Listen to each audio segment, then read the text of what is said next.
Hello guys, welcome to Examgarh. साथियों, हम लोग पढ़ रहे हैं मध्यकालीन इतिहास। मध्यकालीन इतिहास के तहत हम लोग मुगल शासक पढ़ रहे हैं। मुगल शासक का यह पार्ट 3 है। अगर आपने पार्ट 1 नहीं और पार्ट 2 नहीं देखी है तो आप प्लेलिस्ट में जाइए और पार्ट 1 और पार्ट 2 को देख सकते हैं। और इसके पहले हम लोगों ने दिल्ली सल्तनत को भी डिस्कस कर लिया है। आज यह अंतिम पार्ट है मुगल शासक का। कल हम लोग अगली वीडियो में देखेंगे 1857 की क्रांति के बारे में, और ऐसे ही हम आधुनिक इतिहास में प्रवेश कर जाएंगे। तो आइए साथियों, आज का हमारा पहला प्रश्न क्या है देखते हैं। किस मुगल शासक को उपवनों उद्यानों में अत्यंत अभिरुचि के कारण उपवनों का राजकुमार या मालियों का मुकुट कहा गया है? तो साथियों, हमारे पास 4 ऑप्शन है। पहला ऑप्शन है बाबर, दूसरा ऑप्शन है हुमायूं, तीसरा ऑप्शन है अकबर और चौथा ऑप्शन है शाहजहां।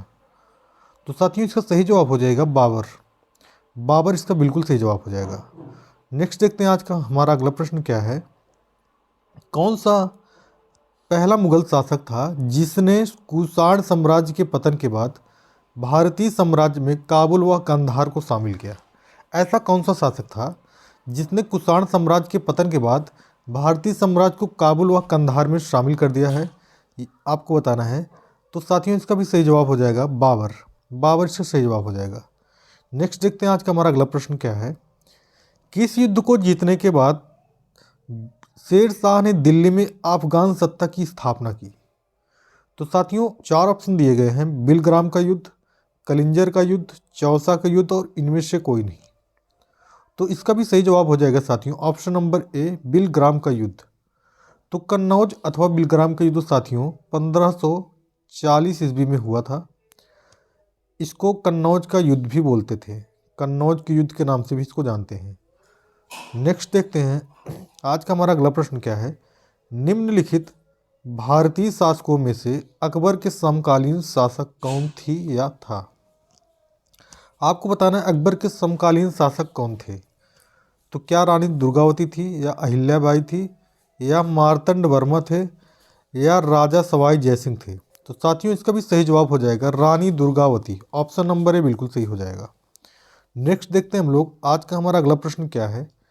शाहजहां ने निम्नलिखित में से किस शहर में मोती मस्जिद बनवाई थी? तो साथियों, शाहजहां ने मोती मस्जिद कहाँ बनवाई थी, किस शहर में, आपको बताना है। तो इसका सही जवाब हो जाएगा आगरा में। नेक्स्ट देखते हैं किस मुगल बादशाह ने जजिया नामक कर को पुनः शुरू कर दिया था?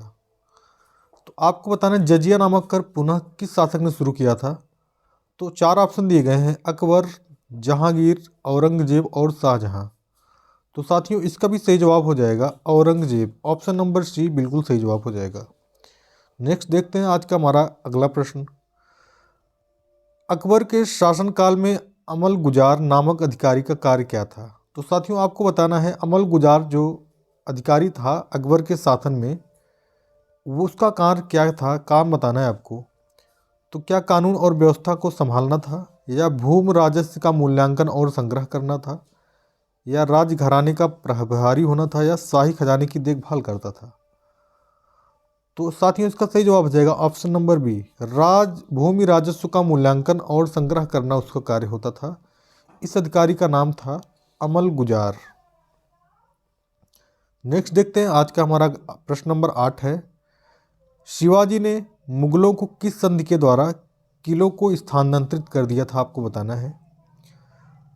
चित्तौड़, ऑप्शन नंबर बी है पुरंदर, ऑप्शन नंबर सी है पुणे और पुरंदर, और ऑप्शन नंबर डी है तोरण। तो साथियों, हमको बताना है किस संधि के द्वारा शिवाजी ने मुगलों को किलों को स्थानांतरित कर दिया था। तो इसका सही जवाब हो जाएगा पुरंदर की संधि। पुरंदर की संधि साथियों 1665 ईस्वी में हुई थी। और किसके किसके मध्य हुई थी? तो मुगल साम्राज्य का जो सेनापति था, मुगल शासक का सेनापति मान सिंह और शिवाजी के बीच हुई थी। शिवाजी के बीच यह संधि हुई थी। कौन सी संधि? पुरंदर की संधि, जो कि 1665 में हुई थी।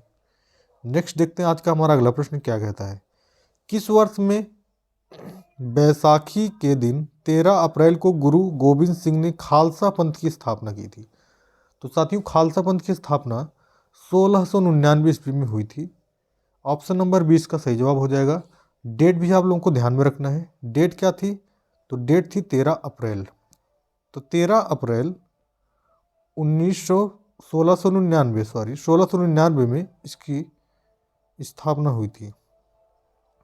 निम्न में से कौन सा मुगल बादशाह पहले तो अंग्रेजों का कैदी रहा और बाद में जीवन पर्यंत मराठों का पेंशन भोगी रहा? तो साथियों इसका सही जवाब हो जाएगा option number A, Shah Alam द्वितीय। आज का हमारा अगला प्रश्न है प्रश्न नंबर 11। दक्षिण में निम्नलिखित में से किसके शासन में मुगल साम्राज्य तमिल राज्य क्षेत्र तक फैला था? तो वह कौन सा शासक था जिसके समय में मुगल साम्राज्य जो है तमिल राज्य क्षेत्र तक फैला हुआ था, आपको बताना है। तो साथियों इसका सही जवाब हो जाएगा औरंगजेब। ऑप्शन नंबर बी बिल्कुल सही हो जाएगा। साथियों अगर आपको वीडियो पसंद आ रही हो तो वीडियो को लाइक करना बिल्कुल ना भूलें और चैनल को सब्सक्राइब करें और अपने दोस्तों के साथ शेयर करें, ठीक है। नेक्स्ट चलते हैं। आज का हमारा अगला प्रश्न देखते हैं क्या है। मुगल सत्ता की पुनर्स्थापना हुमायूं ने कब की थी? तो मुगल सत्ता की पुनः स्थापना हुमायूं ने कब की थी? तो 1555 और 56 ईस्वी में इसका सही जवाब हो जाएगा। साथियों जब कन्नौज का युद्ध हुआ था तो शेर शाह सूरी ने हुमायूं को हरा दिया था और इसे भारत देश छोड़कर भागना पड़ा था। तो यह भारत देश में पुनः वापस 1555 में आया और अपनी सत्ता को फिर से स्थापित किया था। नेक्स्ट देखते हैं आज का हमारा अगला प्रश्न क्या है। मुगल सत्ता की पुनर्स्थापना किस वर्ष में हुमायूं को मिली विजय के फलस्वरूप हुई? यही पूछा जा रहा है। मुगल सत्ता की फिर से स्थापना जो है किस युद्ध में हुमायूं को मिली विजय के फलस्वरूप हुई? तो हुमायूं ने कौन सा ऐसा युद्ध था जो जीतने के बाद उन्होंने अपनी सत्ता को फिर से स्थापित किया 1556 में? तो साथियों इसका सही जवाब हो जाएगा सरहिंद का युद्ध। यह युद्ध जो है 1555 ईस्वी में हुई थी। यही जीतने के बाद हुमायूं ने अपनी सत्ता को फिर से स्थापित किया था। आज का हमारा अगला प्रश्न है किस मुगल बादशाह की मृत्यु दीन पनाह पुस्तकालय की सीढ़ियों से गिरने के कारण हो गई थी? साथियों ये बहुत ही फेमस क्वेश्चन है और मैं उम्मीद करता हूँ यह सभी छात्रों को जरूर से जरूर याद होगा। तो साथियों पहला विकल्प है बाबर, दूसरा है हुमायूं और तीसरा है अकबर और चौथा है जहांगीर। तो इसका सही जवाब हो जाएगा साथियों हुमायूं। हुमायूं की मृत्यु जो है दीन पनाह नामक पुस्तक की सीढ़ियों से गिरने के कारण हो गई थी। नेक्स्ट देखते हैं आज का हमारा अगला प्रश्न। किस मुगल बादशाह के दुर्भाग्य पर व्यंग करते हुए लेन पुल ने लिखा है वह जीवन भर ठोकरें खाता रहा और ठोकर खाकर ही उसके जीवन का अंत हो गया? तो साथियों हुमायूं के बारे में लेन पुल ने लिखा है। लेन पुल ने हुमायूं के बारे में व्यंग करते हुए यही लिखा है कि वह जीवन भर ठोकरें खाता रहा और ठोकर खाकर ही उसके जीवन का अंत हो गया, अर्थात दीन पनाह नामक पुस्तकालय की सीढ़ियों से गिरने पर हुमायूं की मृत्यु हो गई थी। मुगल प्रशासन में मुहतसिब था। तो साथियों मुहतसिब जो है इस नाम का अधिकारी मुगल शासक में क्या कार्य करता था? तो इसका सही जवाब हो जाएगा लोक आचरण अधिकारी था यह, ठीक है। नेक्स्ट देखते हैं आज का हमारा अगला प्रश्न। मुगल प्रशासन में मदद ए मास इंगित करता है। तो क्या यह चुंगी कर को इंगित करता है या विद्वानों को दी जाने वाली राजस्व मुक्त अनुदत्त भूमि को इंगित करता है या सैन्य सेवा अधिकारियों को दी जाने वाली पेंशन या बुआई कर? तो साथियों इसका सही जवाब आप क्या लगाएंगे? इसका सही जवाब हो जाएगा ऑप्शन नंबर बी, विद्वानों को दी जाने वाली राजस्व मुक्त अनुदत्त भूमि। इसको जो है मुगल प्रशासन में मास मदद ए मास के नाम से जाना जाता था। दास्तां हमीर हमजा का चित्रांकन किसके द्वारा किया गया था? तो साथियों इसका सही जवाब हो जाएगा अब्दुल समद के द्वारा दास्तां अमीर हमजा का चित्रांकन किया गया था। साथियों हम लोग जो वीडियो देख रहे हैं इसमें क्वेश्चन आपको डिफिकल्ट भले ही लग रहे हों, लेकिन आप आजकल के एग्ज़ाम जो हो रहे हैं उसमें पैटर्न चेंज हो चुका है और यह बिल्कुल नए ही प्रश्न हैं। इस वीडियो को आप 1 से 2 बार देखें और नोट डाउन करें जितने भी प्रश्न दिए गए हैं और सारे प्रश्नों को रट कर तैयार कर डालिए, क्योंकि यही क्वेश्चन आपको एग्ज़ाम में देखने को मिलेंगे। अब पुराने क्वेश्चनों का रिवाज चला गया है। अगर वीडियो आपको अच्छी लग रही तो वीडियो को लाइक करना बिल्कुल ना भूलें और चैनल को सब्सक्राइब जरूर करें।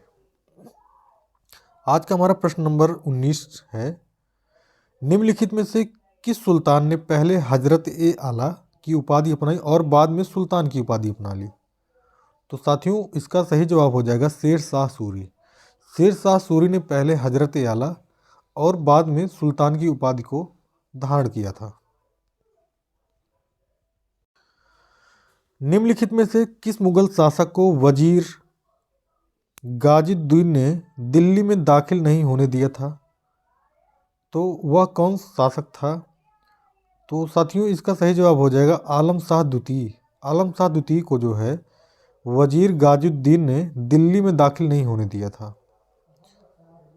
नेक्स्ट देखते हैं, मासनवी जो बाबर द्वारा मुस्लिम कानून के नियमों का संग्रह है, मासनवी, उसको क्या कहा जाता था बताना है आपको।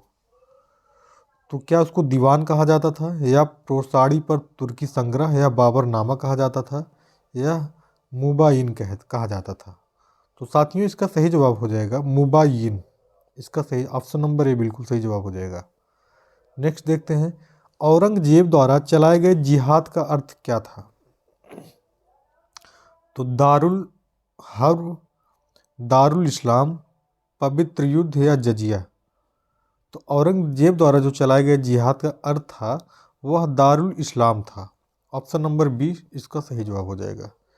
नेक्स्ट देखते हैं, आज का हमारा अगला प्रश्न क्या कहता है, दिल्ली के लाल किले का निर्माण किसने करवाया था? तो साथियों, आपको बताना है दिल्ली के लाल किले का जो निर्माण है वह किस शासक ने कराया था? तो क्या अकबर ने कराया था, या नूरजहां ने कराया था, या जहांगीर ने कराया था, या शाहजहां ने कराया था? तो साथियों, अगर आप ऑप्शन नंबर डी के साथ जा रहे हैं तो बिल्कुल सही है, शाहजहां ने दिल्ली के लाल किले का निर्माण कराया था। आज का हमारा अगला प्रश्न है, हुमायूं द्वारा लड़े गए 4 प्रमुख युद्धों का तिथि अनुसार सही क्रम अंकित करें। अर्थात साथियों, 4 युद्ध दिए गए हैं, इसको जो है तिथि के अनुसार हमें व्यवस्थित करना है कि कौन सा युद्ध पहले हुआ था, कौन सा उसके बाद हुआ था, इस क्रम में व्यवस्थित करना है। तो साथियों, इसका सही जवाब हो जाएगा ऑप्शन नंबर बी। पहले दौरा का युद्ध हुआ था, फिर चौसा का युद्ध हुआ, फिर कन्नौज और बिलग्राम का युद्ध हुआ, उसके बाद सरहिंद का युद्ध हुआ। आइए जानते हैं कब कब ये युद्ध हुए थे। तो साथियों, जो दौरा का युद्ध दिया गया है इसको जो है देवरा का युद्ध भी बोलते हैं। कभी कभी एग्जाम में देवरा लिख के आ जाता है। देवरा का युद्ध कब हुआ था? तो यह 1532 ईस्वी में हुआ था।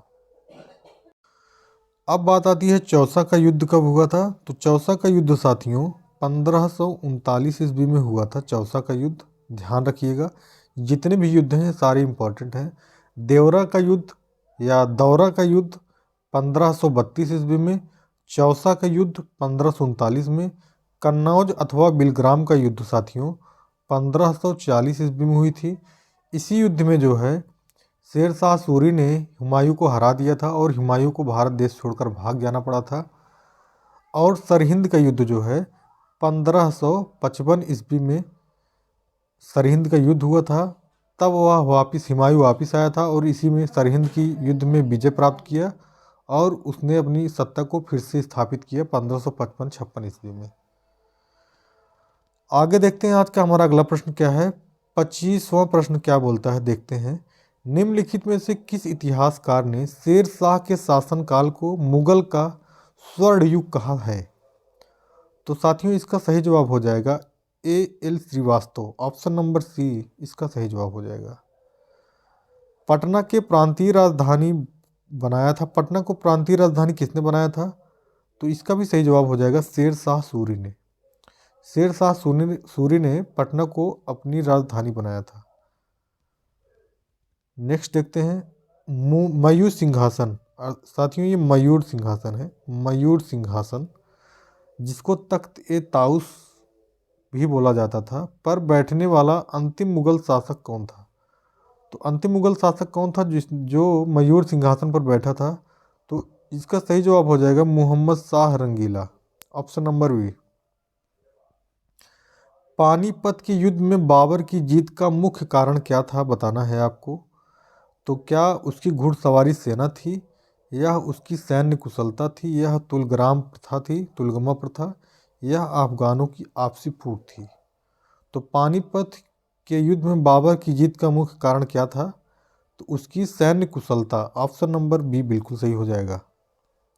नेक्स्ट देखते हैं आज का हमारा 29 नंबर का प्रश्न क्या है। जानी प्रणाली किस की उपज थी? तो साथियों जानी प्रणाली जो है शेर शाह सूरी की उपज थी। ठीक है। नेक्स्ट देखते हैं आज का हमारा अंतिम प्रश्न, प्रश्न नंबर 30। जवाबित का सिद्धांत किससे था? संबंध किससे था जवाबित का? तो साथियों इसका सही जवाब हो जाए राज्य कानून से जवाबित का संबंध था। साथियों आई होप आप लोगों को वीडियो पसंद आई होगी। अगर आपको वीडियो पसंद आई है तो आप वीडियो को लाइक करें और वीडियो को अपने एजुकेशन ग्रुप या फ्रेंड सर्कल में शेयर भी कर सकते हैं। और अगर आपको वीडियो ऐसी वीडियो चाहिए तो आप हमारे चैनल को सब्सक्राइब करें। हम मिलते हैं नेक्स्ट वीडियो में, तब तक के लिए जय हिंद जय भारत।